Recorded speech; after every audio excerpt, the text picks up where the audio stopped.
Hello, everybody, and welcome to another NintendoFuse review. Today, I'm talking all about Glitch Hero for the Nintendo Switch.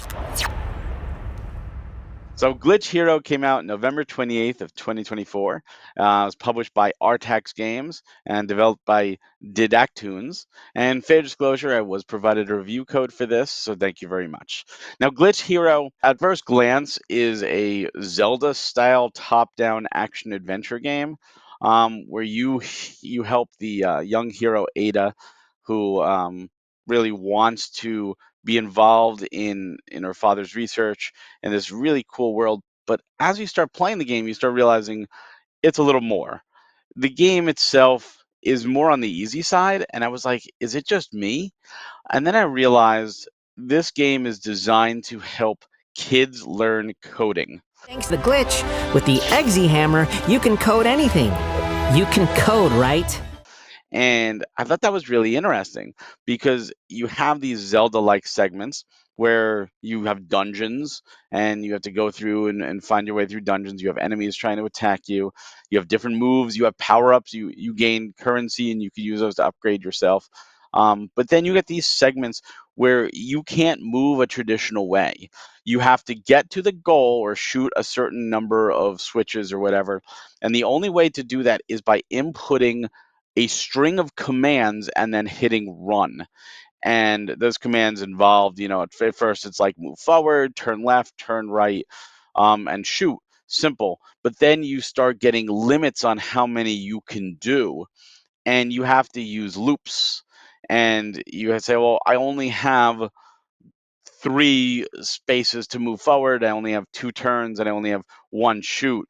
And you have to do that command and put it into a loop and hit play. And if you loop it right, you'll hit like 3 different objectives. So it loops 3 times. And you tell it how many times to loop.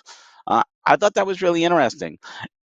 At first, it was kind of I guess you could say momentum breaking because it was like, oh, here I am, and now I got to stop and figure this out. But then when I realized that's the point of the game, the Zelda stuff is just like dressing an excuse for you to get to the coding segments and learn how to code. I really appreciated it more.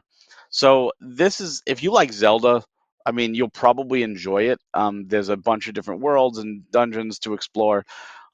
Just know it is on the easier side, but that's okay.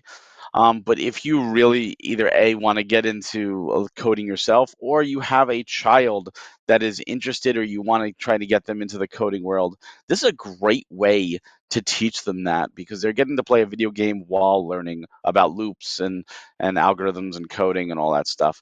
So I thought that was really neat. The game is $11.99 right now on the eShop. Um, I think it's worth it if you are in that mindset of I want to learn coding or you have a child that wants to learn coding. If you're in the mindset of I want this big grand epic Zelda game, you could probably find a better Zelda-like game for that price. But if you're a mix and you really do enjoy Zelda and you do enjoy coding, I do think you should give it a shot.